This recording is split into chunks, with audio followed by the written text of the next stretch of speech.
I am unmuted, sort of. Well, it's a little bit loud. Hello, chat. Good morning. Good morrow to you. What's up? Yeah, maybe a little bit. And turn both of us down a little bit. Not the headphone volume, just the. Yeah, just a little bit. Put it like between 3 and 4. Like 3 ticks.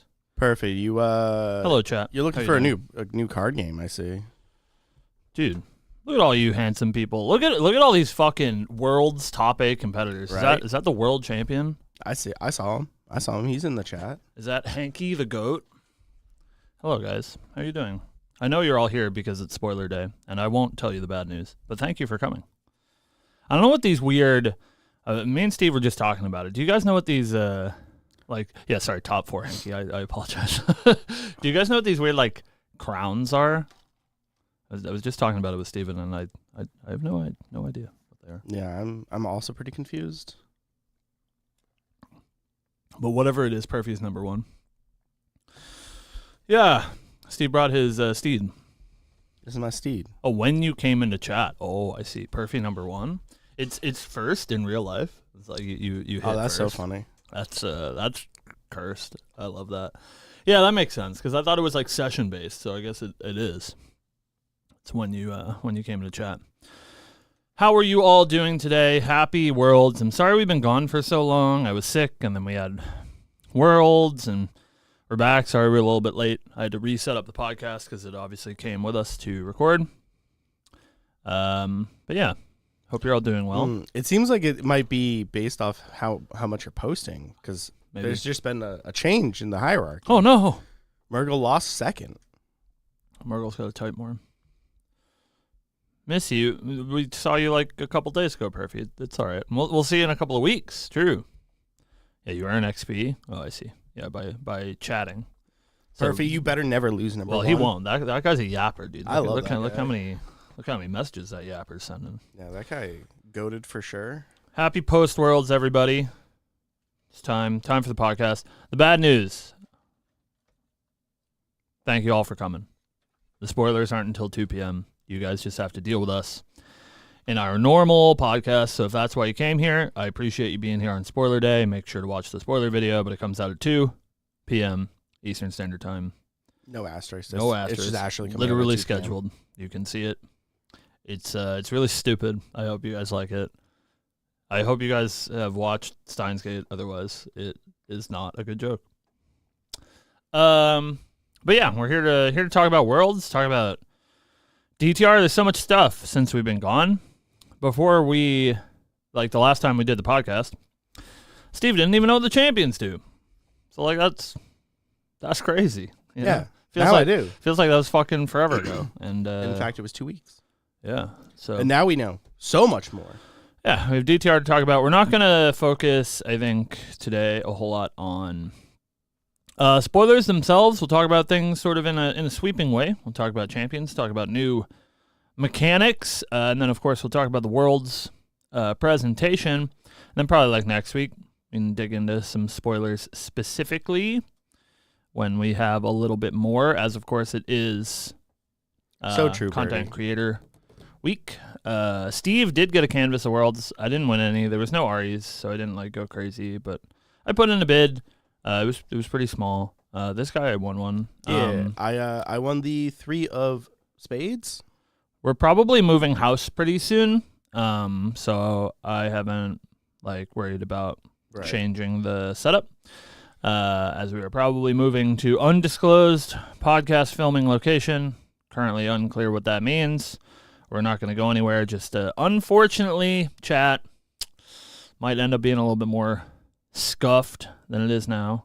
The setup is very nice, but it does require a dedicated space, which we are losing when Whiteboy Games moves. Anybody that is coming to Ascent Boston at the end of August, you likely will not get a chance to come to Whiteboy Games. I apologize, as we will be in the middle of a move. We are opening the new store September 1st, so if you're coming in Thursday, Friday, we are probably literally closed to move over to the new location. So I apologize for anyone who wants to visit the store. You can visit if you're in chat. I will give you the personal invitation, but it will not be open to the public. So that's the word. We'll be moving. Yes, it will be available for Ascent My House. That's coming in December. All right, I'll see you there. Clem, you coming to Boston? You making the trip? Last time I talked to Tyler about it, it was unclear to me. Look at all you lovely people. Thank you guys for watching. The wolf, Grey Wolf, pick him up. That guy. I do you always knock over Grey Wolf? I got a bone to pick with Grey Wolf. That's why, you know. That guy. I do it to myself, Steven. Yeah, you know, but he just loves gaslighting me. That guy loves it. That's a good question. Where are the Grey Wolves? I do appreciate you, Perfy, for adding the adding Grey Wolf himself, trying to get us a tidbit. Thank you. Why, Clem, aren't you at AX? Isn't it Anime Expo? Like right now?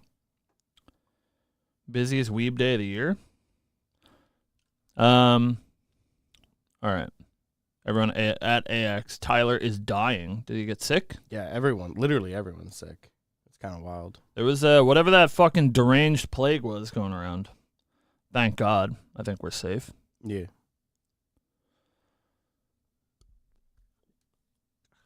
All right. Let me pull up the newsy news, and we can start the show proper so that we have plenty of time for copium. I promise I won't spend the whole show yapping. All right. Trevor, can you go let Joy Boy into the store? Dude, this guy was outside for like 10 minutes. And wouldn't come to the door. And just like wouldn't come to the door. And now he's like, oh, you guys are filming? Please let me in. Let me in. What the fuck, dude? I got it. Scum. Literal scum. That's what we call people like that. Scum. Where's that cutie pie? Sean, he'll be around here somewhere, but we don't let him on the podcast. He'll get canceled. Yeah. But he'll be here soon-ish. So we have some plans today with Sean Cronin. See, Bird's Eye, you're asking the right questions. So, all right? There's an update on the Blanche cosplay. A theoretical update. I've done everything in my power. And so, many of you, you know what, actually, to be fair, let's we can put that on the show. I will give you an update on the Blanche cosplay. We have a world's update on the Blanche cosplay. Hey, quiet on set, bitch. That guy. Anyways, live studio audience today because it's a holiday. Everybody's got the day off. All right, Steven, you ready to do stuff? We can talk about champs and stuff. New mechanics. Champs, mechanics. Then we'll talk about worlds. Yeah, lots Spoiler. of stuff. Yeah. And yes, I will give you that update when we start the show. All right, thank you guys for watching. If you guys are not normally here for the live podcast, which I know some of you aren't, the way that we shoot the show is thank you for being here for our live show. We love chatting with you. While we shoot the show, we try to keep it pretty YouTube friendly so people don't have to be in the chat to experience the show. We will address you if you say something extremely important and or comical. But otherwise, we do not address chat until the end of the show. And then at the end of the show, we will go back to yapping with you guys. Sound good? All right. Woo. I kind of got to blow my nose, though, so I'll be right back.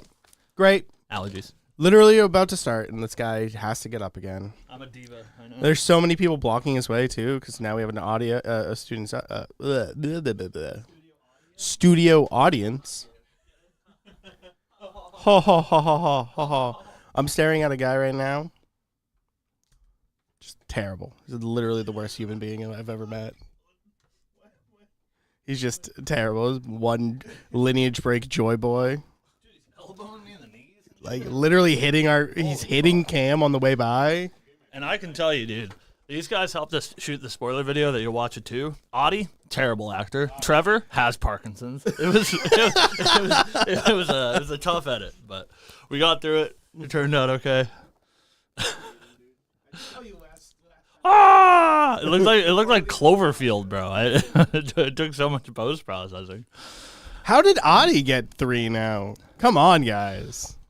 Have fun at your movie, Terry. I know you love Jurassic Park. All right. I'm trying to get Cam to go see Jurassic Park too. Yeah, I'll go. You let us know how it is, Terry. Congratulations, by the way. You're my king. Okay, you ready?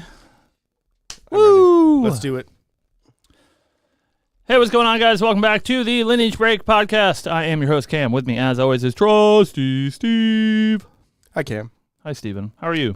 I'm doing well. Welcome back to glorious Massachusetts. Yeah, it's it was terrible when we landed. Yeah, because it was really hot. Yeah, today's kind of nice. It's okay. It's okay out there. It's nice and cool in here. Most notably, it's a holiday. Happy July 4th. Happy July 4th. But it means that I don't actually have to deal with the public today, so I'm kind of off work. I'm at work. I have work to do, but I don't have to deal with nerds other than the Grand Archive people today. So it's good. It's good. It's good to be back. We're back for the podcast. We did, Steven. I have some bad news, and I have some bad news out there for you, Poro fans. So I was talking to Poro. And we were talking to Poro on the show at Worlds. I have some bad news. I was a little preoccupied at Worlds last weekend. I'm sure that you guys saw. And so Steve and I sat down to shoot the podcast live at Worlds, and we did. And maybe you guys saw us do that for a little while. We had Poro sit in for a bit. I don't think I hit record on the mixer. I did hit record on the camera, so the footage is there. I haven't looked at it yet, but I can assume it is unusable. I'm going to try my best to salvage exactly Poro calling Merlin a stank bitch out of that episode and see if I can get the audio clean enough for that one. But I think that episode's scuffed, so I apologize. However, the bright side is we did record some other content, which I don't want to spoil because it's pretty funny that Steve recorded. That will come up soon, probably the beginning of the week. And we did sit down and chat with Belle and Roger from Weaves of the Shore about some lore, and it was a really good episode. And that one I did hit record, and that one will come out, and it will be good. So look forward to that. That'll be probably also middle of the week sometime, as soon as I get it edited. But, of course, the spoiler video, which I edited yesterday, was task numero uno, as it is due today. If you're watching the show live, it'll be up at 2 p.m. Eastern Standard Time. All right, that's a lot of yapping. Steven. Cameron. How was your Worlds, Steven? My Worlds was great. Did you know? I did. That I was in the first 8 to play CL or Diana? I did not know that. Yeah. On my Omnidex, it says starter deck tournament number 1. Oh, that's cool. Yeah, I was one of 3 of the 8 yeah. that played Diane or that played CL. And it's been sort of a long time coming, Steven. Yeah. So listen, I'm a yapper. I always make it about me. I have a hideous ego problem. All true, I know. Hey. Yeah. Tell me how you feel about CL. It's your time. You finally know what he does. It's all very exciting. Yeah, it's pretty exciting. So turns out we were wrong. Right and wrong. Mm-hmm. CL is both the Lineage release and the mastery. Yeah, the bait, the tidbit bait for sure. Right, There's no way they would do that. There's no way that it's both on one. Yeah, no, it's both on one. He's super cool. I mean, right now, I have a build for him. It's not ideal. It's not what I want, but it's there. I think it's really strong. Yeah. Because of how he works with his omens. So for those of you who don't know, CL level 1 gets you a mastery. And then he has a mechanic where he gets to remove a card from the graveyard or your hand. Mostly that first one. Mostly the first one, because you shouldn't be removing from your hand. But you can remove from your graveyard or your hand, and you can put an omen counter. You banish it, you put an omen counter on it, and then his mastery says, when you have 1 or 2 Omen counters, CL's next attack CL's attack gets +1. When you have 3 to 4, he gets +2. And when you have 5 or more, he gets +3, and you draw a card into memory. It's very interesting. A lot of his cards work with omens, at least at Umbra. However, because of the extra attack, right now I am just playing fire aggro with him because we don't have a large card pool. And I think the extra 3 damage matters a lot when you're playing fire aggro. Yeah. I mean, the floor is just pretty high. I mean, that's the nice part. Cam and I were playing a bunch of games, and if he didn't have healing, he was dead 4 times over. Because I put him back to 24 after he released his Serene Spirit, and if I just had that extra couple points of damage, I could have gotten there with it. But he's very cool. His level 2 lets you draw some cards. So based off the amount of omens counters, cards with omen counters you have, you discard a card, draw a card. And I've been told that they're each individual triggers. So that is true. You do them all separately. Yeah. Which is super cool. So you can just cycle the top of your deck. Right, You can just you get rid of the cards you don't want in your hand. Pretty cool.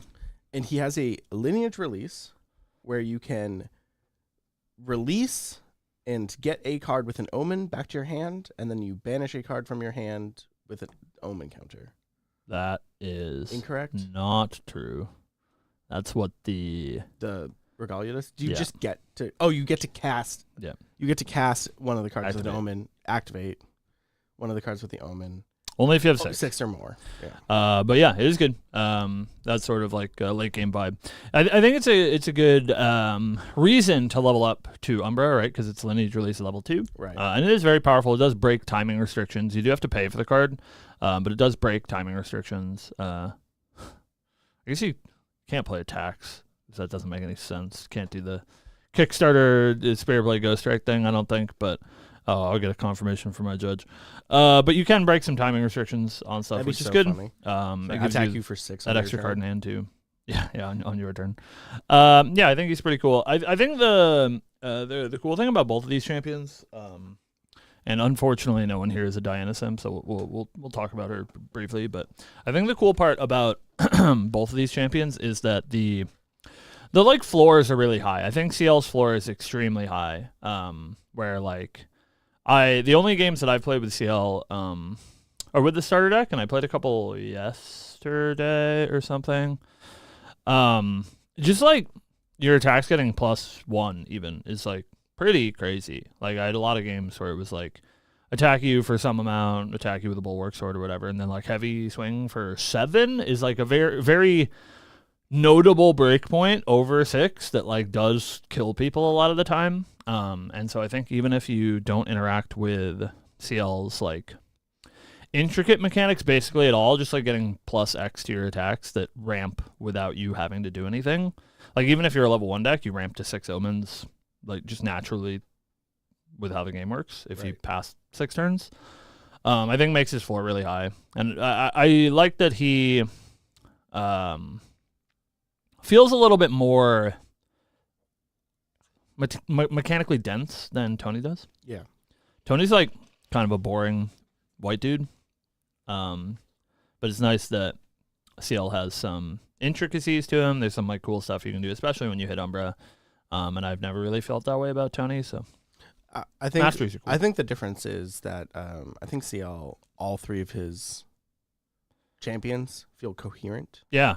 Whereas Tony is all over the place. Yeah, I think that's a sort of a growing pains issue where I think with maybe a few exceptions, I think Mortal Ambition forward, characters do feel much more cohesive than they used to. I think before when ALC was designed, they were, I think purposefully, I don't want to call it a mistake. I think it was a purposeful design that they sort of split characters' identities from non-advanced element, advanced element, because like the way that people play the game is usually one way or the other, right? Like they either play an advanced element deck or they play not an advanced element deck, and those strategies are usually very divergent. So I think they like purposefully leaned into that in the ALC era, where the advanced element versions of those characters play very differently than the lower to the ground ones do. But I think recently they've done a great job of keeping champions cohesive throughout, and yeah, I think CL and Diana both really feel like that, which I think is cool. Yeah. We haven't really touched on it, but CL level 3 says whenever you make an omen, deal 2 unpreventable damage to target champion? Or is it opponent's champion? Yeah, it doesn't matter. Not you. Not you, yeah. If you can target you, don't. Yeah, it's cool. Allows some... there's a lot of cards that move cards from your banish with omen counters and like switch them or add additional ones or whatever. You get a lot of that at level 3 as well. And so it adds some some reach that I think that these more aggressive attack-based decks do often have a problem with. Or like you attack your opponent a bunch, you get them, as you were saying, to like 24. But CL himself does have this like sort of unavoidable, at the very least, 2 unpreventable damage, but maybe more depending on what you have left in your material deck. Yeah, I think he's cool. I'm glad that you like him. Yeah, I'm actually more excited for some of the new keywords than I am.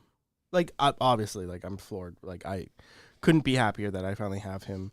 But I'm more excited for some of these keywords that we're getting on some of these cards. More than just him alone, if that makes sense. You mean the like Guardian specific ones, or just like new just mechanics? Like in general, just like new mechanics. Oh, yeah. A lot of the cards that we saw at Worlds during the opening ceremony, I'm like super excited for. Yeah, we got a couple of different things. Before we get to that, though, we should of course talk about the Musketeer in the room. I saw somebody in chat say something that I have to address. Diana is the other champion, and I was told that I would like Diana very much. And to be fair, I do. I think she's very fun. We need to make it very clear.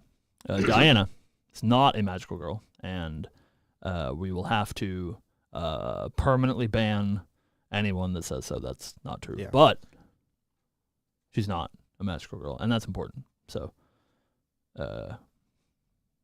note that. She's a musketeer. That's what we're calling her. Yep. And our musketeer, I don't know, I feel like I've sort of maybe come full circle on the champion designs. I was lucky enough to get to play the champions a little bit early. I didn't mention that, but I can now mention that. You guys know that I don't play this game anymore, so that doesn't really matter. But I was super, super impressed with Diana when I played her initially. I think she's really fun. Gets to glimpse really large numbers, and that's an Astra thing that I like, is glimpsing large numbers, and the way that the Aether Calling mechanic works means that your big glimpses are better than they are in something like Ari, because you can Aether Call multiple things in a single scry. So I think she's really fun. She shoots for kind of insane numbers, just like extremely large, especially with the Astra Aether Charge Doubler. I forget what the name is. But I think having spent some more time with the champions, I have had way more fun with CL than I expected I would, because I'm not really a Guardian player. I don't like, big attack smack. But I think the Omen mechanic is really cool.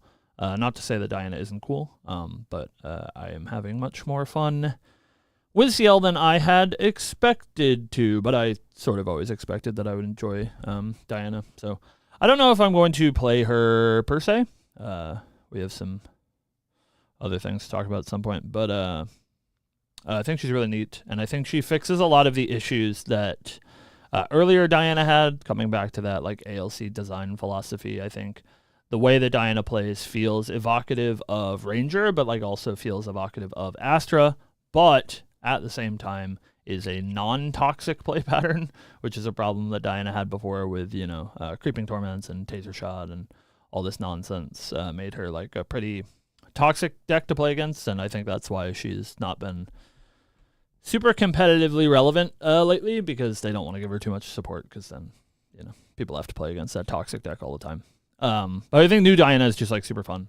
Shoots for big numbers and has the same pitfalls that a regular Ranger deck does, where she's really weak into cards like Song of Frost. But I think the ways that she combats that are really cool, and I think the payoff for her combating that is just like she do big number, and I think big number is cool. So, in my experience, just starter deck to speak though. Yeah, me too.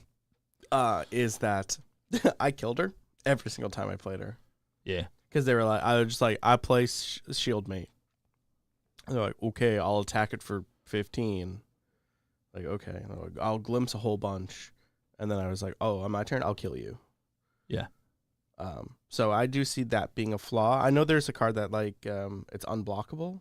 Yeah, unless you pay 3. Right. So, like, I know that exists, but, like, it still feels like that Diana has that, like, hurdle to get over where, like, if you have an Interceptor or Taunt or any of those mechanics, it's still going to be pretty hard for you to get there. Yeah, I think they are designed pretty on like different sides of the spectrum, which is cool. I think CL's floor is really high, and so I'm not surprised that a lot of the starter deck events were going to CL players because the floor is high. Again, just heavy swing for 7 is pretty good, even if you don't engage with his mechanics at all.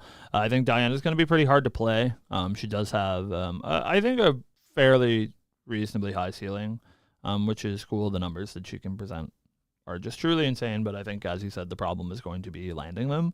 And I think that is a cool way to design a Ranger, is not, the old one was about uninteractivity from your opponent, right? And this one is about you being forced to interact with your opponent in order to hit them, which I think is cool. And it sort of compounds once you hit them once or twice. You like sort of get the ball rolling, and it becomes easy to snowball from there. But getting the first couple feels pretty difficult, and I think that's neat.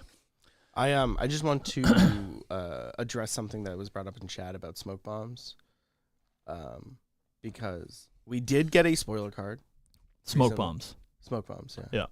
We did get a spoiler card recently. Yeah, smoke bombs. Yeah, I understand. Yeah. No. I'm gonna smack you. There is a card coming in DTR that removes stealth and you draw a card. That card's good. So smoke bombs isn't your albeit answer anymore for getting attacks in. Yeah, it's like true, but like you're gonna run the anti-smoke bombs card in your deck. On my side deck, surely. I don't know. I'm unconvinced. The card is good though. It's cheap. Draws a card. Yeah. And hey, if you guys want to see the spoilers, you can find them on proxiescodex.com. Official spoiler website of the Lineage Break podcast. But now that we have champions out of the way, Steven, I want to touch a little bit on new mechanics, like you said, that are cool. Again, we're not going to like read through cards. Of course, if you guys want to read spoilers, you can go on Codex and check them out. We just want to talk a little bit like more broadly about how we feel about new mechanics, and I think something really cool about TTR is that there's a lot of new mechanics, and they are all really cool. I think it's kind of a slam dunk in regards to set design, and I think the flavor is really good, and I think this is going to be an all-timer. I keep saying that, but like the reaction that I've seen from the people, the reaction that obviously Steve and I have to the set, is very good, and I think it's going to end up being people's favorite Grand Archive set for some time to come. So, a couple of things, and we'll go in order that they were talked about in the design notes. Just a few. The first one is sort of twofold. It's about reserve costs mattering, but I think the most important part is we're getting the introduction of some new like typal mechanics, the first of which is suited. And so suited all have this activated ability called Cardistry. It gets a little bit cheaper and a little bit better depending on how many suited allies you control. Because they're, 2 of hearts, 3 of spades, whatever. It's very very cute. Steven, how do you feel about cards? You like a play at the card game? I think Cardistry is kind of cool. It is cool. I don't. I need to see more before I commit to my opinion on it. Mm-hmm. But for right now, I think it's cool. And 3 of Spades is hot. True. I mean, most of them are hot. That's sort of the way the Grand Archive go, right? Yeah, that's true.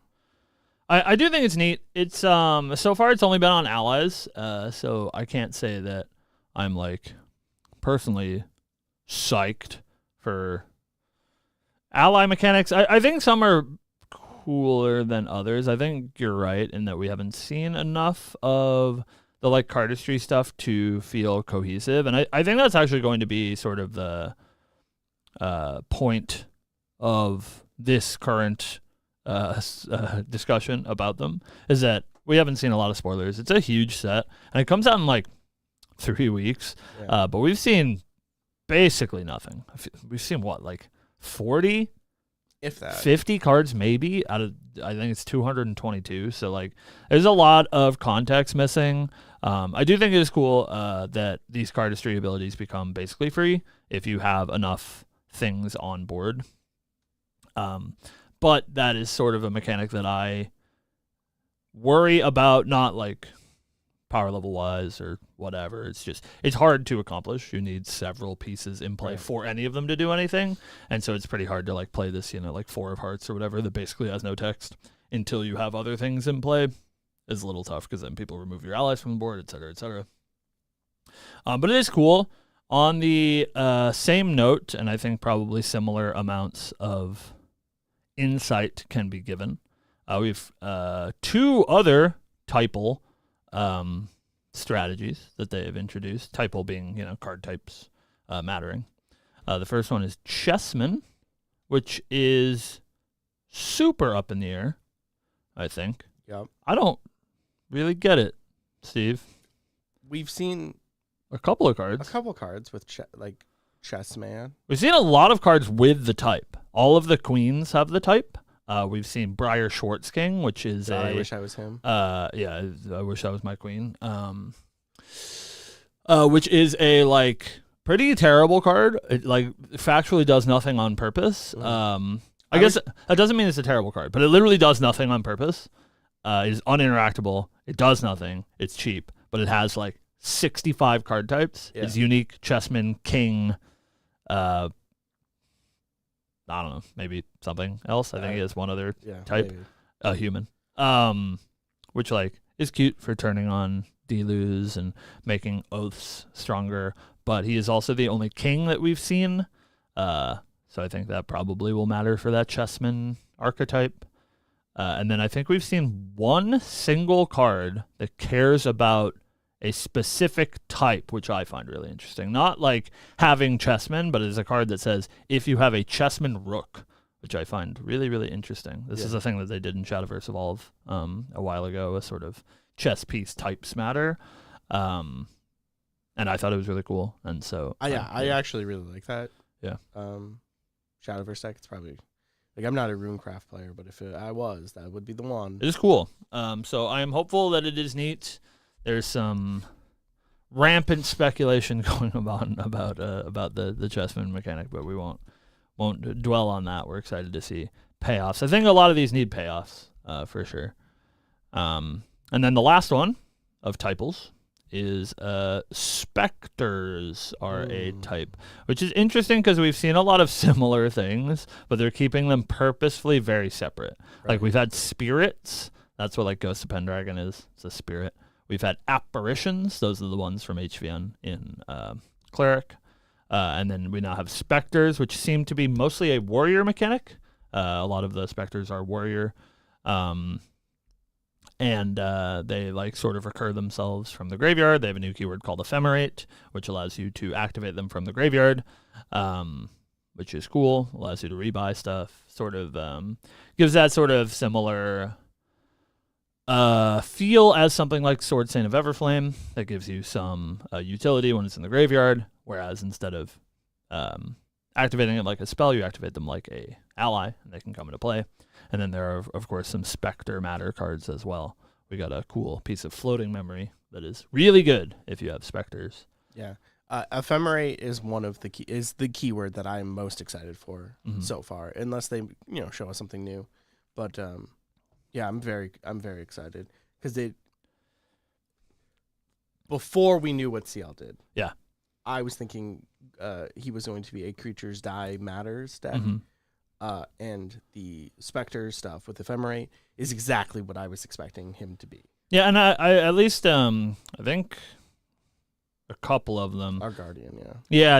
The or most notably, the only one with a color that we've seen so far is red, right? And that's sort of been the CL's de facto color is what they have him designed as in the starter deck. So I wouldn't be surprised to see these sort of like graveyard synergies matter for CL because he does want to put cards in his graveyard anyway. Right.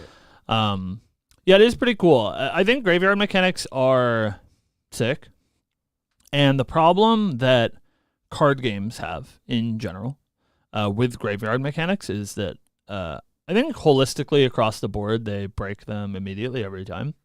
You think about in Magic, cards like Reanimate that came out in Alpha, revised at the very soonest, very shortly after the game came out, and the Yu-Gi-Ohs with your Monster Reborns, which was also in the first set.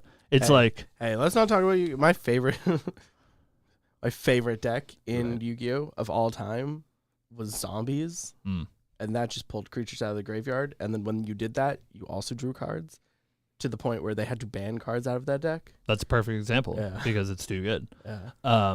So it's really easy to break graveyard mechanics. I guess not really easy to break graveyard mechanics, just every game historically has done it. Yeah. But Grand Archive hasn't.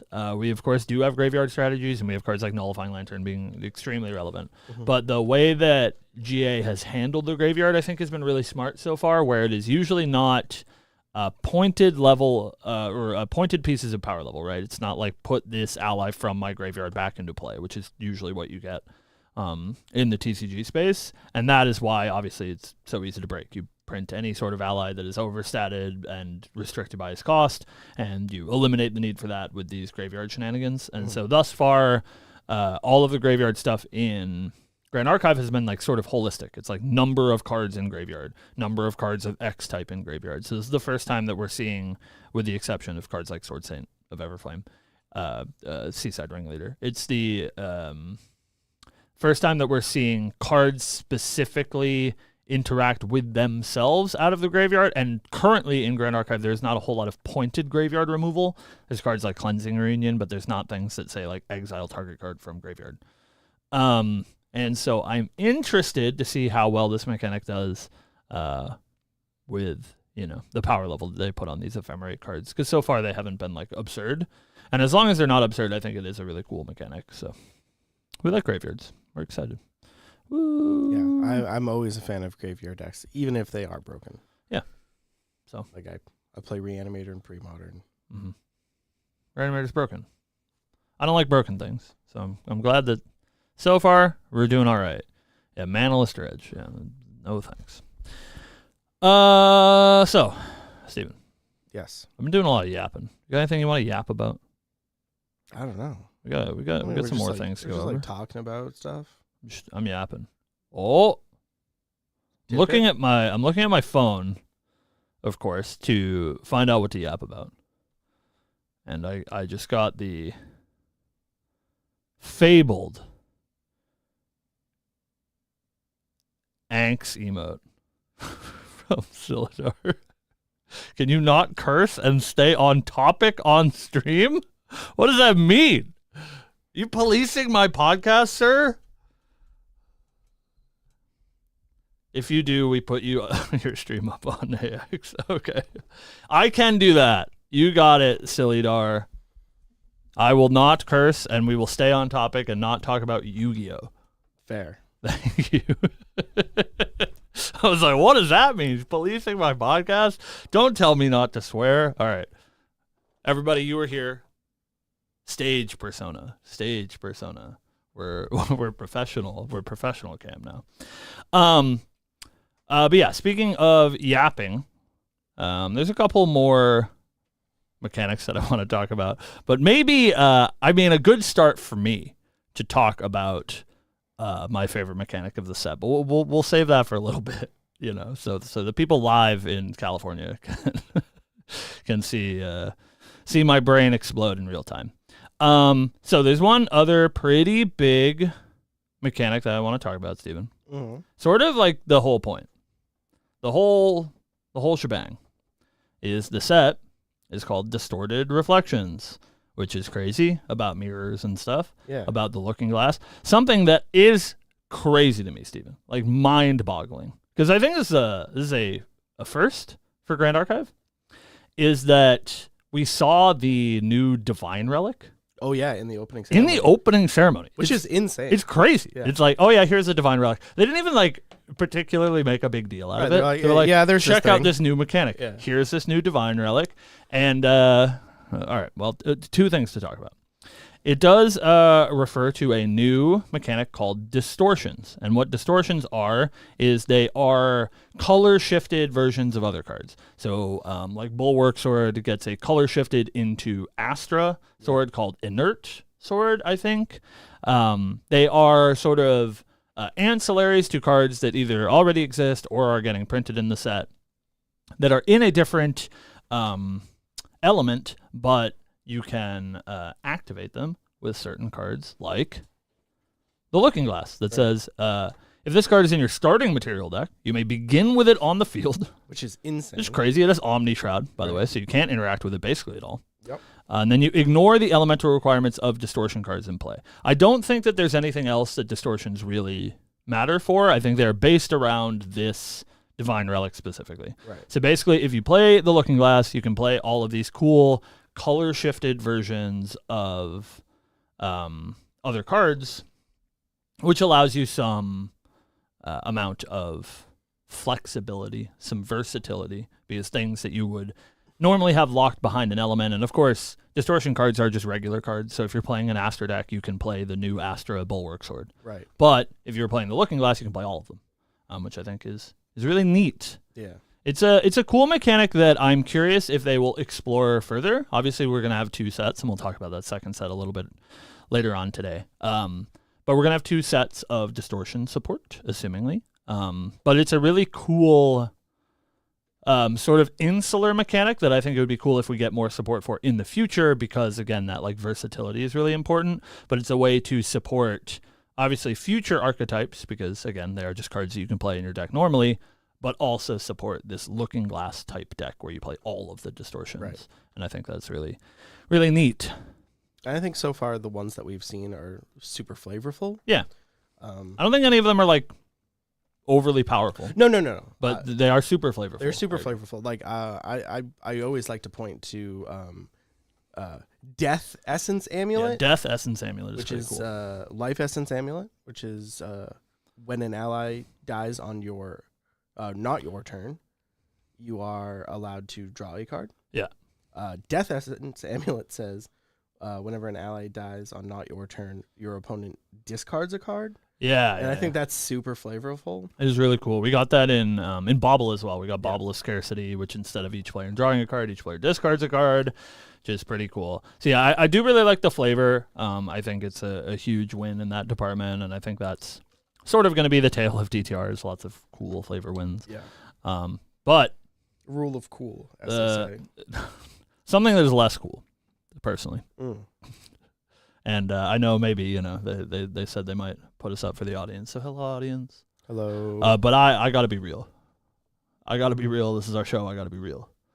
On the Looking Glass, there's a certain character featured, which no official confirmation yet, but my lord, if it's not true, has Merlin on it. Mm-hmm. We think that looks like Merlin. Looks similar to the character in the SP3 Fracturize art. And that surely references Merlin. That one's pretty clear. Your memories aren't the only thing I will take from you is the flavor text on that Fracturize. And something else I'd like to point out, if you look closely at the sword. Yes. It is indeed Excalibur Cursed Blade. Yeah, that's a weird one. Not in this art. It's pretty hard to tell from the Looking Glass art, but in the Fracturized SP3 art, it does look like Excalibur Cursed Sword, which we don't really know what to make of that, but that is, I think, true. Yeah. So I don't know. We don't know what Merlin's doing here. There's a little blurb in the product sheet for DTR. If you guys haven't read the product sheet for DTR, there's a cool bit of lore there to read about the set. But in that blurb, it mentions that a foreign force has torn open this looking glass and created this gateway between Wonderland and Lucenia. And we now can sort of confirm, based on the art on the looking glass, that is Merlin. We don't know exactly why she's back. It worries me a little bit with one particular queenly character that I'm a little bit enamored of. Yeah. So, speaking of, Steven, perfect timing. Shout out to you, Silidar, to give me my soapbox. The last the last mechanic that I want to talk about is, and I think, Steven, I know this is going to sound like copium, but I think regardless of any of the art or the flavor text or the type line or the text on the card, I think regardless would have been my favorite mechanic of the set because I think it's really, really cool. So we're getting a new advanced element in DTR called the Exalted element. And again, this is sort of similar to Distortions, where I hope that this is something that we get going forward because I think it's a really, really cool design space. The Exalted element is sort of like norm for advanced elements. You can only activate these Exalted cards if you have another advanced element enabled. So you can only do it at level 3 currently. There's no shenanigans that we've seen yet that allow you to get around that restriction. And they're sort of like, they feel like norm cards. They just feel extremely powerful. Like the couple of examples that we can point to without, dwelling on spoilers is there is a card that destroys up to 3 Phantasias. There is a card that destroys up to 3 domains. And these are types of cards that we usually only see destroy 1, right? Like the best Fantasia removal in the game is Scatter Essence because it destroys a Fantasia and has floating memory, but that is like the floor. Right. Whereas these do seem like they have that same flavor of norm cards or basic element cards, but they are elevated to a level that feels like an advanced element card. And I think this is a great way to give impactful silver bullets, ways to deal with strategies that are difficult to deal with, to everyone. Like you print this wind card that says destroy 3 Phantasias. It's not just Diana that gets to play it because it's an Aster card, et cetera, et cetera. Every advanced element deck that is wind can play this card, and I think that's super, super cool. Yeah, I agree. Very, very neat. Yeah. The Exalted stuff is all very interesting to me, and I can't wait to see more of it. But there's you want to talk about the girl on them? Yeah. You want to talk about the girl on them? We so as we said, we just came back from Worlds. Loved to see you all. Congratulations to all of our winners. And at Worlds, we recorded a podcast, and it's cooked, and the audio is broken, so I cannot release it. I apologize. But so Steven had to listen to this spiel before, and you guys have all had to listen to it on Twitter this week. So I apologize or in person at Worlds for rehashing it. I'm just really excited. Listen, man, not everything is check Discord for me. Is that what you're gonna say? Not everything's for me, Kim. Historic main character of Grand Archive. So listen, man. I think it's important for everyone to find their own reason to be excited. And I really wasn't trying to hijack DTR. I swear to God, I wasn't trying to hijack it. Mm-hmm. I wanted other people to be excited, and you guys can go back and watch the show. And I'm very excited for Steve getting his new champion. Lineage Break Sean is a big Diana player, and so I'm very excited for him. And the story of DTR has been I'm so excited that everyone else is getting stuff, and the set looks really cool. Maybe I'll try out Diana, but it's not really for me. But that's okay. I'm glad for other people. And then it turns out, as Perfect says, I'm the protagonist or whatever. and listen, there's nothing confirmed, so we don't know. But anyone who read the lore for DTR, the story of DTR is that there are 3 queens in Lucenia, which is one half sort of Underland, the world that we're going to. And the 3 queens in Lucenia, one of them, the Golden Queen, goes mysteriously missing. And so the 2 remaining queens, being Snow White and Spirel, send the champions, in this case CL and Diana, to go through the Looking Glass into Wonderland to find the missing Golden Queen. That is our plot for DTR, for anyone who cares about the lore, and you should, because it's good. Yeah. We have, I think, sort of soft confirmed, figured out who this Golden Queen is. This is an Alice in Wonderland inspired set, by the way. And we've been seeing a lot of art, and if you're at AX right now, you can see on the AX booth, there is some gigantic art on both sides, by the way. I can't tell you how many people sent me a picture of the art. The booth? Yeah, the art of the AX booth. On both sides is a giant depiction of this, blonde girl wearing the blue dress with some rabbits on it. And blue roses. And yeah. Very cute. And she is pictured on all of the Exalted cards that we've seen. Every single one has this character on it. And if you guys read the flavor text, which you should, stop telling me to check DMs. I did. What does that mean? I said yes. Oh, okay. Never mind. Okay. Oh, there we go. Check DMs. We're pointing at Steve. Whoa, it's me. Hi. Hi, everybody. Hello. Thank you for watching. We appreciate you. Perfect. Perfect timing, because you can all hear me here in AX. So you look at Alice. She's over here, I think. Steve's here. Maybe she's over here. She's on one side of us. So if you read the flavor text, Alice is mentioned several times. Obviously, it's an Alice in Wonderland set. Probably going to have Alice in it. CL, most notably on his level 1, says, "Miss Alice, I will protect you," or something like that. Correct. Because CL is Alice's butler, assumingly. And we see her, A, pictured in all of these Exalted cards. B, this is the important one. This is the important one, chat. B, not Cheshire. True. Thank you. B, every card is a cleric card. Every single one that has her in the art is a cleric card. Yep. So she's a cleric, and Alice to my right. Thank you. She's over there. Both the other queens are clerics as well. Correct. Spirel and Snow White are both clerics. So Alice is a cleric. She's very important. She's notably very cute. And so I'm very excited to see what this big art over here is, because I think it's a champion. I think maybe there's a secret third champion in here. That's all I'm saying. For me, for your sake, I don't know. Cam, I hope you are correct. I don't know. So all I'm saying, right? This art over here, they're making a pretty big deal about it.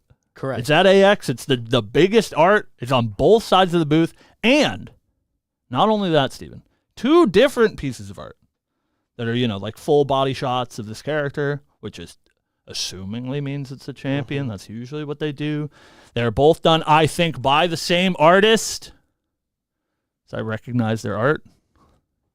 I don't know. It could be cool. Historically, usually, when we see a character on 5+ cards, that character is the champion. It's kind of a big deal, man. Yeah. So I am leading to believe you. Yeah. A lot of the flavor text on some of these cards reference like her running away, or the crown always following her, and all of this. I think the story beats we nailed. I think that's not copium at all. I think it's very clear the story beats. As you said, one of her cards says, no matter how far she runs, the crown will find her. There's a thing on the Fantasia removal card about not choosing to rule, but being chosen. So I think what's happened here is she has fled her responsibilities sort of into Wonderland, this, place of whimsy and dreams and stuff like that, to, obviously flee her responsibility of being one of these central political figures for a traditionally militaristic society, is what Lucenia is described as, a little bit more rough and tumble, built around combat. So I think that's pretty clear. I think we nailed that part. I just don't know what they're doing with it. That's all I'm saying. Like, where's the card, man? I don't know. It just seems too on the nose to have all of this art. That's what I'm saying. And then just not And they had to know when they put us, up here on the stream. They had to know that this is what they were going to get. Right. The soapbox. The soapbox, me complaining about Alice. And all I'm saying, now would be a perfect time to spoil the card. Yeah, right? You can get everybody to cheer. Oh, my God. Wow, look, it's Alice. Yeah. Doesn't that sound great? Silidar? Yeah, I bet it does. So anyways, unfortunately, they have a little bit too much fun toying with my emotions. So we haven't seen anything about this house. Hey, Steven. Hey, this is important. A little bit off topic, but on Grand Archive topic. Something that we tell you to do. Go on x.com and find that Grand Archive social media campaign, because we are still like a couple hundred likes short. For the ultra rare, yeah. We need that ultra rare. Yeah. What if it's her? Go find the campaign, like and share. Yeah. Yeah, I think we've actually already hit all the retweets. Oh, okay. We just need people to like it. And the retweets are the hard part. Well, you share it to get more likes. Right. You're a smart guy. You're a smart guy. But yeah, we're so close. Please go in to the official Grand Archive X account. True. And retweet the campaign. Smash that like button. Smash that like button. Help us get to that beautiful you are spoiler. All right. So, Steven. Cameron. I think that's enough soapboxing about Alice. Mm-hmm. Of course, World's most exciting event of the year. We also, this was all in the opening ceremony, the stuff that we're talking about. This was Friday morning. Right. We got all the new champions. We got all the new mechanics. We got all this rampant speculation. But there was still a closing ceremony with lots of stuff that I want to talk about, which is exciting. So, first of all, we'll just go through it real quick because, you guys can find all the information if you need it on the internet. But we got a new schedule for Grand Archive, and, man, it is looking busy, Steven. Yes, sir. Our October Canadian Ascent was confirmed as Ascent Niagara Falls right over the border. Woo! So anybody who is in the U.S. or in Canada, it's a good middle ground. I believe it is technically on the Canada side, so make sure you have your passport. But that is very exciting. We got the announcement of Ascent Auckland going back in November for all of you Australian folks. Woo! Welcome back to Oceania. Of course, we have PTM coming out in December, which we'll talk about a little bit. Ascent United Kingdom in January. Woo! Yay, Europe's first Ascent. Europe. What? That's not true. It's not true? What about Utrecht? Oh, yeah. That happened already. Yeah, I forgot about Utrecht. Yay. Also in January this year. True. It's funny. February is a new location for Grand Archive, Ascent Philippines, which is awesome. Congratulations. In March, we're going to Los Angeles, California. Obviously, there's a lot of California events, but that is a hot spot for the Grand Archive community. Anime Expo right now. Also very important, which I think we'll talk about on a later episode, and maybe you guys will get a little tiny bit of insight into this one when you watch our interview that we did with the developers next week. Set 9 RDO is coming out in March and is our first capstone set, which is been described as a sort of culmination of the first few years of Grand Archive, and so it will be sort of like a, I think Roger used the word scrapbook of previous sets. So you'll get looks into like story beats and stuff from the past 8 sets of Grand Archive, because we've been around for, like 3 years now, which is pretty crazy. In May, we have Ascent Las Vegas. Woo, Vegas! And NA Nationals. As well as Nationals, yeah. It's a little bit interesting for those to be so close together.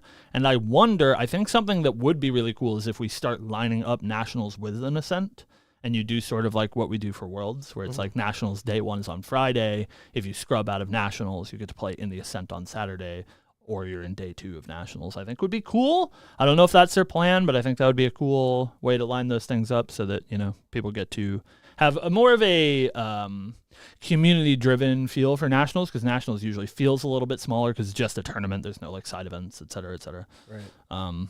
So, yeah, that is in May. We have Nationals for EU, Oceania, and SEA in June. We have Supporter Pack 4, of course, at Anime Expo next year, debuting there as it is debuting this year at Anime Expo. And then in August, which is pretty late for Worlds, but in August, we have Worlds 2026 in Singapore, which is super, super cool. First world outside of the U.S. Yeah, and it's a big deal, and Singapore's a lovely place. So I think they really chose a good spot. The SEA community is huge and has so many great players over there. Yeah, their locals are like regionals. Yeah, it's insane. So I think that one's going to be a massive, massive turnout. Yeah. We can't wait to see you in Singapore next year. All right, moving on. We got some prize cards announced. Again, I don't want to dwell too much on those, but our Revelfest card for the HVN Revelfest is Fire Resonance Bauble featuring Guoja, which is cool. I wonder if we'll get the other ones. It's kind of weird to get a Revelfest promo of just Fire Resonance Bauble. And then you're like, but I have these regular Water Resonance Baubles. And wind, so maybe. Right? Yeah, maybe over the next couple of seasons. Right. I don't know. Could be cool. And then we got a very assassin-focused suite of championship cards for Distorted Reflections. Our store championship card is Surveil the Winds, featuring 2 huge claws from Sadie Blood Harvester. It's pretty cool. I know people are excited about that one. Yep. I know this next one people are excited about as well. The regional qualifier card is Smoke Bombs, which we mentioned a little bit earlier on the show, featuring Tristan in her Hired Blade outfit, looks like. Mm-hmm. And I know that one Chica Blue is very excited about that one. Hello, Theo. And I think notably, we had a huge attendance spike sort of globally during the backup charger season. And I think that Smoke Bombs, although not a backup charger, is a very popular regalia and does see a lot of competitive play. So I think Smoke Bombs is a great choice for regionals because I think it will encourage more attendance. Right. And then our Ascent top qualifier card. It's a good one. Is a very playable card. And I aligns well with Crux returning. Mm-hmm. We have Ghosts of Pendragon as a beautiful art done by one Han Chu. It's true. Huge. Yeah. And she did the original one, which I think is really cute, that she did Ghosts of Pendragon 3 years ago. And then the new Ghosts of Pendragon featuring the returned King Uther. For the kingdom, I ride again. Yeah, lots of Cambria lore lately. He's a ghost. There's some Cambria stuff going on. You guys keep an eye out for that. All right. So, now, big announcements. First of all, let's do Phantom Monarchs first, because I think that one's a little bit easier to talk about. Sure. Releasing in December 2025 is PTM, is what we've been calling it for quite a while now. Right. It's named Phantom Monarchs. Ooh, I'm scared, bro. I don't like that. And now listen, if you pointed to Abyssal Heaven and you were like, what does that set name mean? I'd be like, I don't know. There's some spooky demon stuff, I think.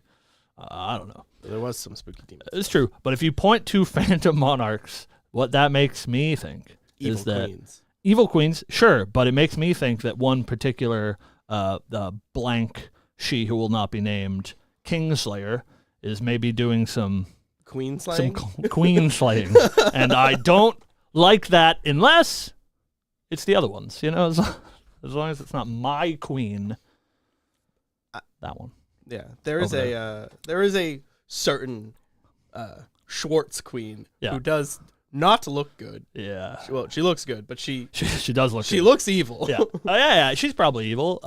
But yeah, Merlin queen slaying. You get out of here with that, Taylor. I don't want to hear it. All right. So yes, Phantom Monarchs is coming out in December. I think we will get a little bit more insight on what that means once we have seen more of DTR. Will give us a sort of gauge on where the story's going and what's going on. But that is very exciting. Again, I think the setting for this set is just so cool, man, and I'm really excited to see more. Now, I think these are probably the biggest announcements of the weekend. Maybe one bigger than the other, and you might be surprised which one I'm talking about. I'm not, because I'm pretty sure we're both thinking the same one. Perhaps, and we'll talk about it a little bit. But many a time have you out there in Grand Archive land logged on to Tabletop Simulator and wanted to tear all of your hair out. It's like one of those, those old ads where it's like in black and white, and it's like people like not knowing how to use a sponge or something, and it puts a big red X on the screen. That's how I feel playing TTS. Correct. And so they have announced that there will be an official replacement for those who want to play Grand Archive Online called the Grand Archive Sandbox, and we have one little screenshot. But this is going to be a sort of TTS replacement, so we did get confirmation from the developers. This is not a rules automated system, so it's not going to automate the rules for you. And I don't think that there is a confirmation, but I believe there will be no matchmaking, right? Which I'm a little bit sad about. But I think this is a really, really great step in the right direction. People do need a way to play Grand Archive Online. And unlike some other games, Grand Archive has never been shy about saying that they do want to make an online client. A lot of the dev team comes from a game design background, and so they, of course, at some point do want to make a fully automated Grand Archive client. But this is a good stepping stone in that right direction. It allows people to have a Grand Archive dedicated place to test. This is obviously a very serious competitive game. If you guys are new to Grand Archive or you're just getting into it, the competitive scene is very, very robust. And so people are always looking for a way to efficiently test the game. And so this will do that. And I think if we, support Grand Archive Sandbox, do that, play it, tell them how much you like it, show them that the numbers are big, and then they can say, oh, people do really enjoy this. This is worth the money and the development time to make a rules automated version. But B, I think that we as a community can figure out some matchmaking, and then this allows for people like us that really love content creating. I would love to stream Grand Archive, but I hate people. Bit of an introvert. I don't know if you guys knew that, even though I'm on camera often. So I don't want to like sit in a Discord call with somebody and play Grand Archive on TTS. I want to do that all silently, sitting at my computer, maybe talking to chat like I'm talking to right now. And so I hope that we can find some way to like do matchmaking and stuff like that. I think would be really cool. So I'm very excited for that one. But Steven, very excited for this one too. I'm so excited for this one. So announced at Worlds is our new Grand Archive casual format called Pantheon. Yeah.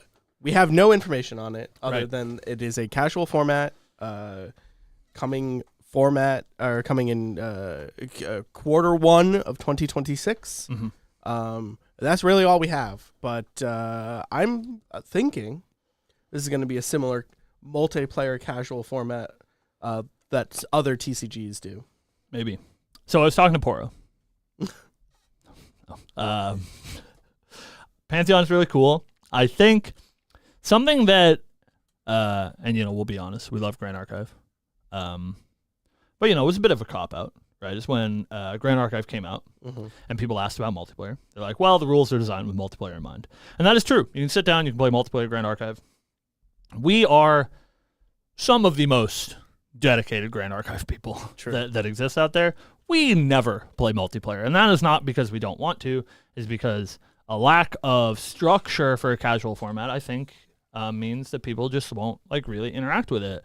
And so I think even though obviously the rules do work with multiplayer in mind, we do want some way to interact with that in a way that is structured by the company. And so I'm unsure if Pantheon is going to be that sort of free for all 4-player multiplayer format that a lot of other games have. That I don't know, but I do think that as we mentioned, 60 seconds ago, Grand Archive is a very competitive game. There's a lot of really competitive people that play it, but that I think shouldn't be the case. I of course love the effort that they put into the competitive community, and I love how robust it is.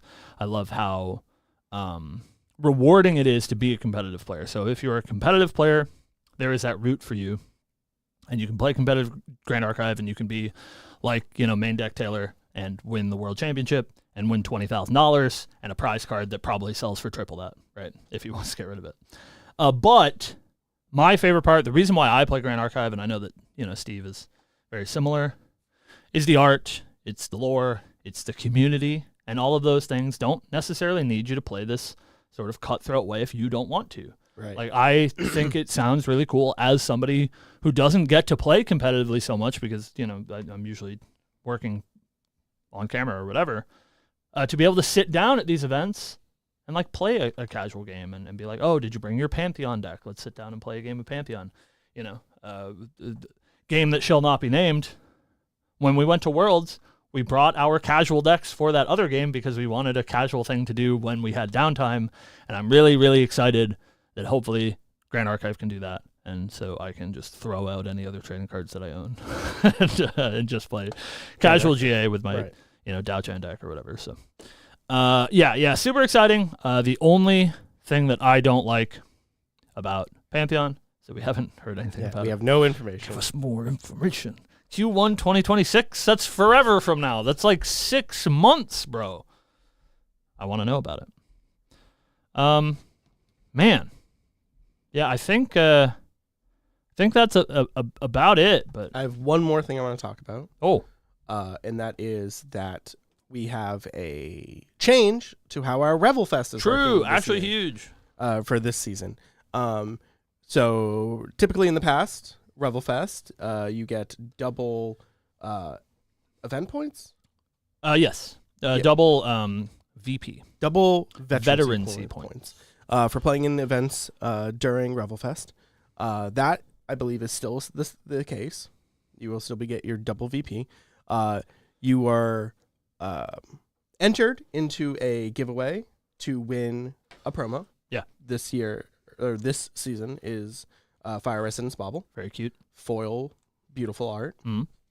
However, this time around, LGSs will be sent 16 non-foils of the promo, as well as a playmat of the promo, to give out at your locals. Yeah, during Rufflefest, and I think that's super cool.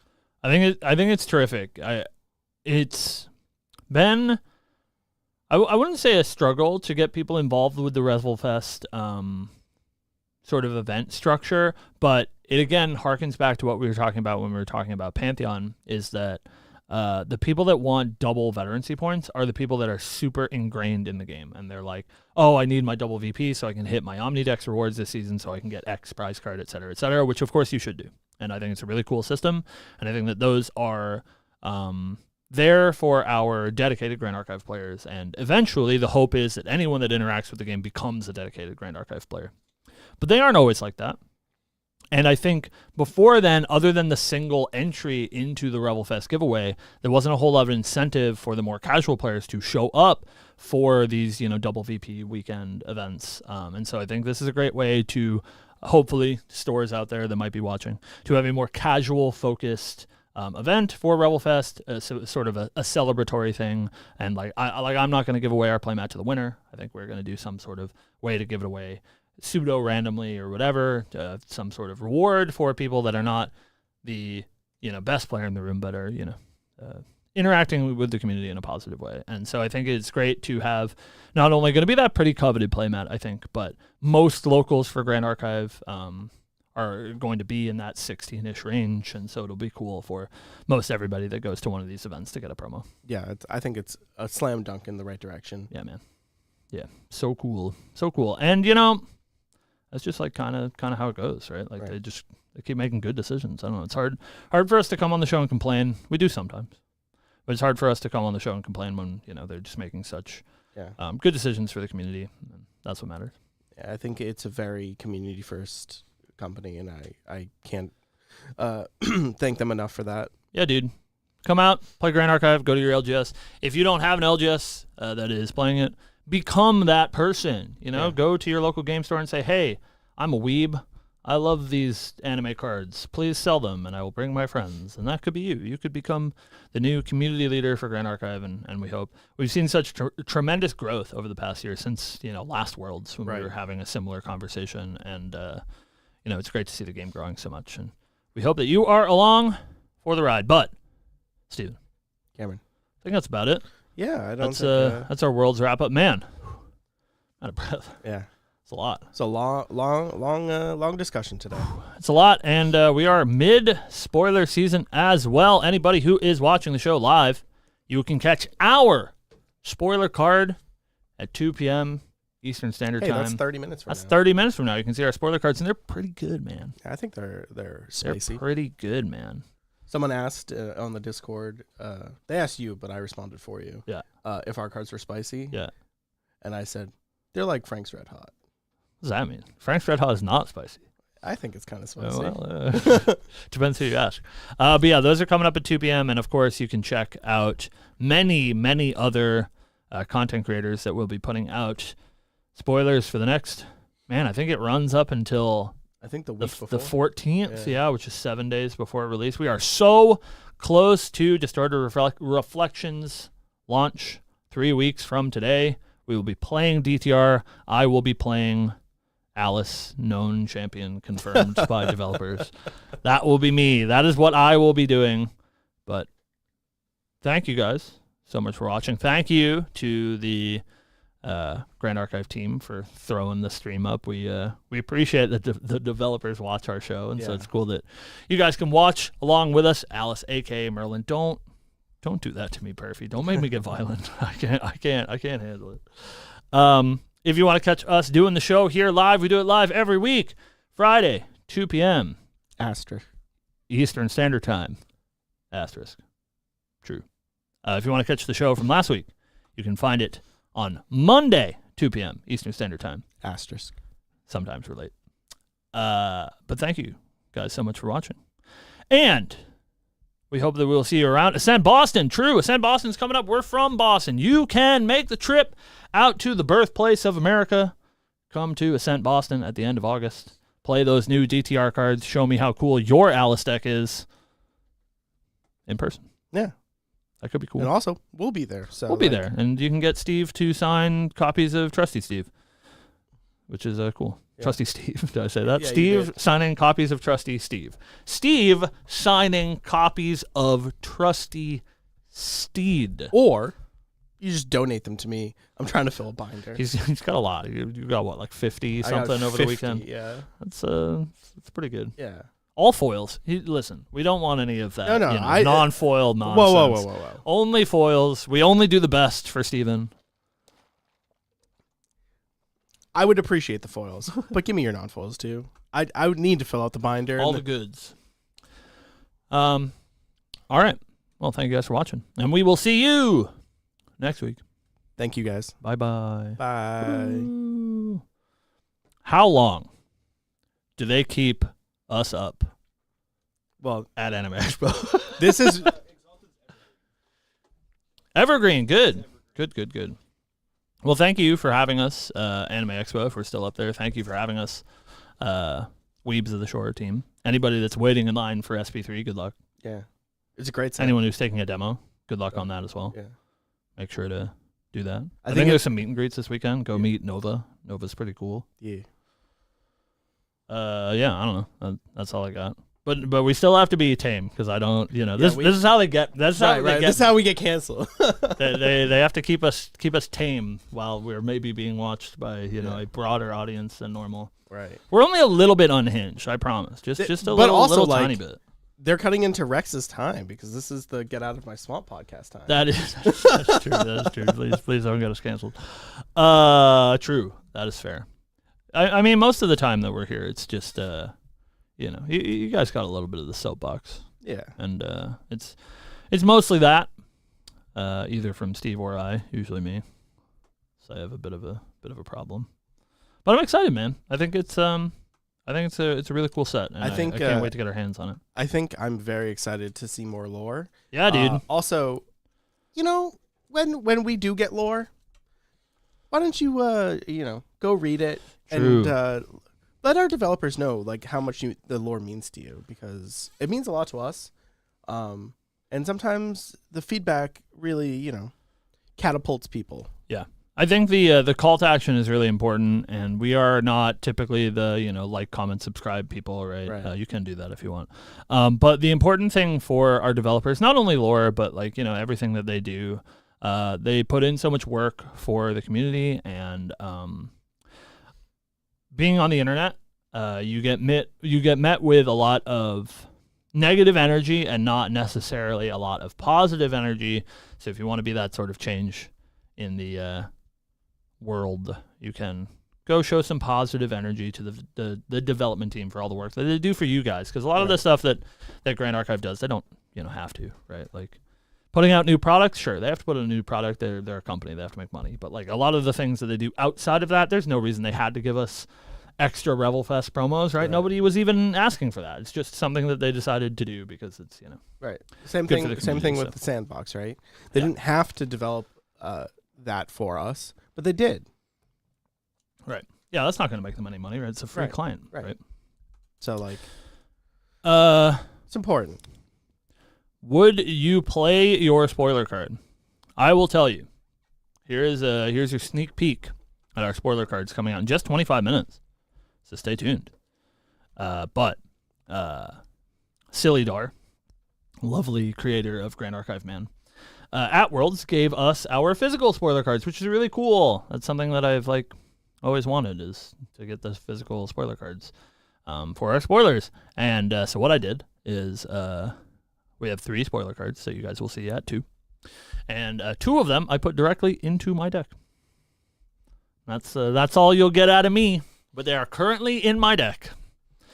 And I can play them in casual games as soon as people see them. So far, I've only played them with Steven. So that's cool. I can't wait for you guys to see them. They're very, very cool. We sat down. They're mimetic. I like mimetic cards. We sat down on Friday after Monday after Worlds. Yeah. And we were going to play a game. And I'm like, why don't you just put those cards in your deck? And he's like, oh, that's so smart. That's so smart. Let me do that real quick. Yeah, because I built my deck in a way, because we've had these spoilers for a while, I built my deck in a way to accommodate them, because they're cursed and mimetic, and I really like them. And I was like, I really want to play these cards. And so several times over the past couple of weeks, I've been playing this version of the deck, obviously without the spoiler cards in it. And people have been like, why are you playing this hideous, terrible deck? Right. And I was like, don't worry about it. I'm just trying some stuff out. But it was all in preparation for putting these cards into my deck, and then I did, and they feel cool. I get to do cool things sometimes. Yeah, he did the cool thing against me, and I lost the game because of it. It was real tough. Yeah. It's pretty cool. All right. So I guess we have some things to do. We'll have to let you guys go. We will see you in chat 20 minutes from now. Our spoilers will be there. So we hope that you guys enjoy them. Hope you enjoy our cursed video. The skit this time's a little bit inside baseball. I know that a lot of you guys are anime fans, and so it is a very overt reference to a boomer anime. A single boomer anime that I assume a lot of you have watched. So I hope you enjoy that, or you don't. You'll either get it or you don't. We're very excited for our spoiler cards, and we're very excited to be back on the show. So we will see you guys next week. We'll be talking about all sorts of spoilers next week, and next week we'll be talking about that new Alice Champion card that they're definitely going to show us. Thank you guys for watching. We'll see you next week. Bye, guys. Bye.